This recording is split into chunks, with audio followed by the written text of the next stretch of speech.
So what's happening, people? Welcome back to the channel. So it finished Arsenal 4, Wigan 0, and I can say that was a very, very, very good performance. Lo and behold, it was only Wigan we were playing. That was still a good performance. You know, yeah, people expect us to go out there and beat them and probably be convincing. But it's one thing thinking or expecting and another thing to actually go out there and do it. So, congratulations to the guys, pat on the back to them, because a lot of the players that started that game were on point. Yeah, we're going to sit in 22nd in League One, so this was kind of expected. But let's not forget, majority of this starting 11 are players that aren't playing every week, so it could have just took some time. Even if we did eventually win the game 3-4-5-0, to do it in the manner that we did right from the start just showed you and told you how much that starting 11 were clicking right from the off. So, but let me just rewind a touch, because first of all, in the warm-up to the game, Calafiori pulls up injured, some kind of muscle strain, I would expect, and yeah, has to be replaced. So Miles Lewis-Skelly, who was about to start in midfield, has to drop back to left back, and Saka has to come in. Saka was starting on the right, and Madueke has to go on the right, and Saka had to come into that right side of 8/10 position. And so we missed the opportunity to actually see Miles Lewis-Skelly in midfield.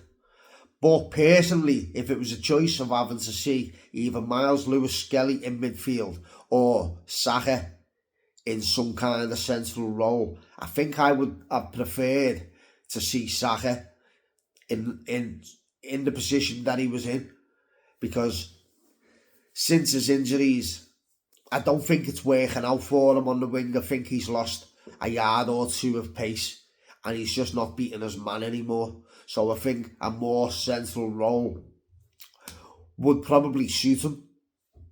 And lo and behold, he only played the first half, 45 minutes, but still had a great 45 minutes. Or say great, still had a very good 45 minutes. But yeah, let's just talk about the goals.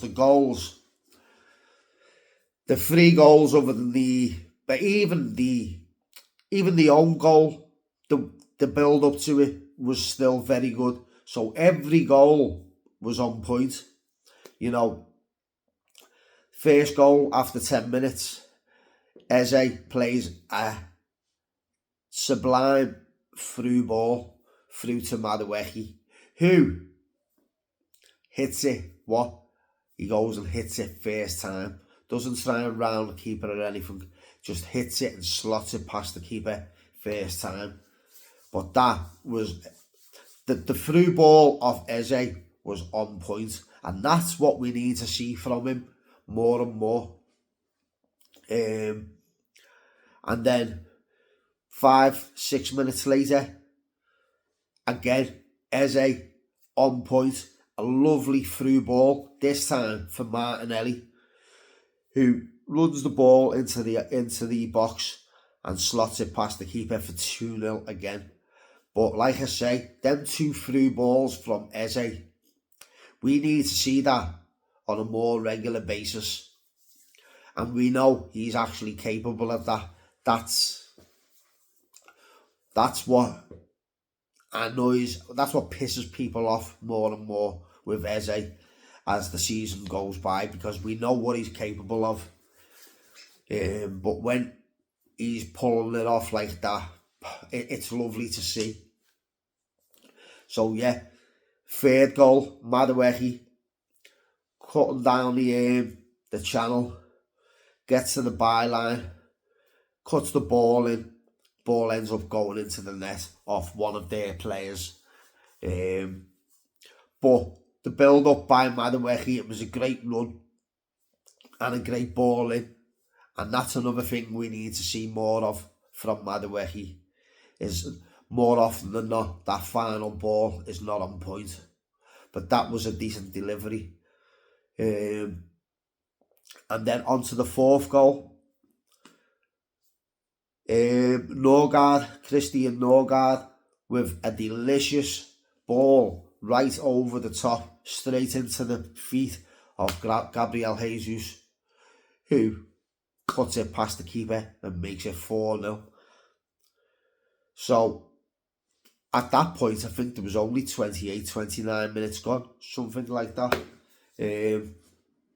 But yeah, we absolutely just tore them apart.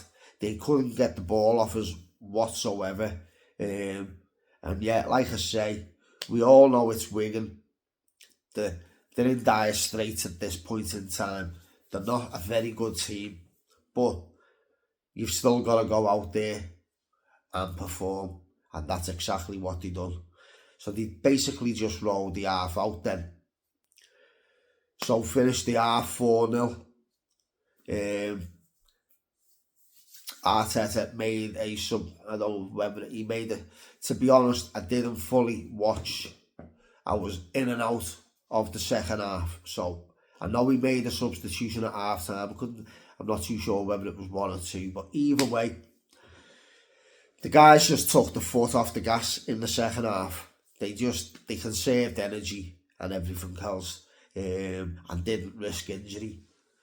And just rolled it out. There was a couple of opportunities. One noticeably from Martinelli that he probably should have put in the back of the net, but unfortunately it went straight at the keeper. But yeah, we ended up finishing the game 4-0. Resounding victory, resounding performance, and the performance was what mattered most.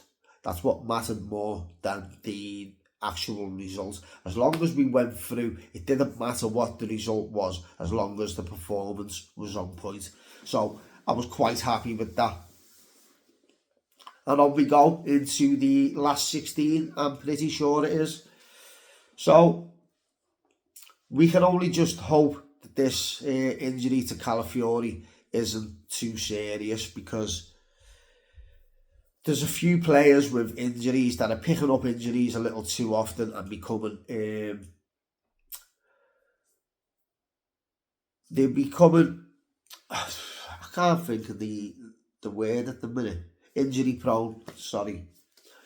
They're just becoming a bit too injury prone, the likes of Calafiori, Odegaard,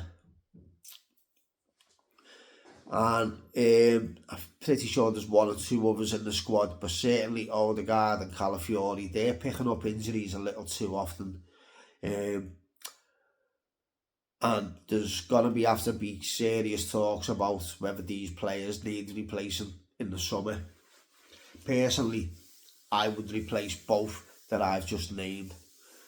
But yeah, guys, that's it for the review. I hope you liked it. If you did, give us a big thumbs up. Comment down below.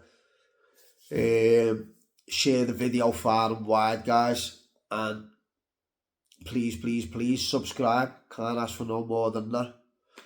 I'm on the road to 200. Not so big in this world of YouTube, but for myself it is. So if you can, guys, if you're not subscribed, please subscribe.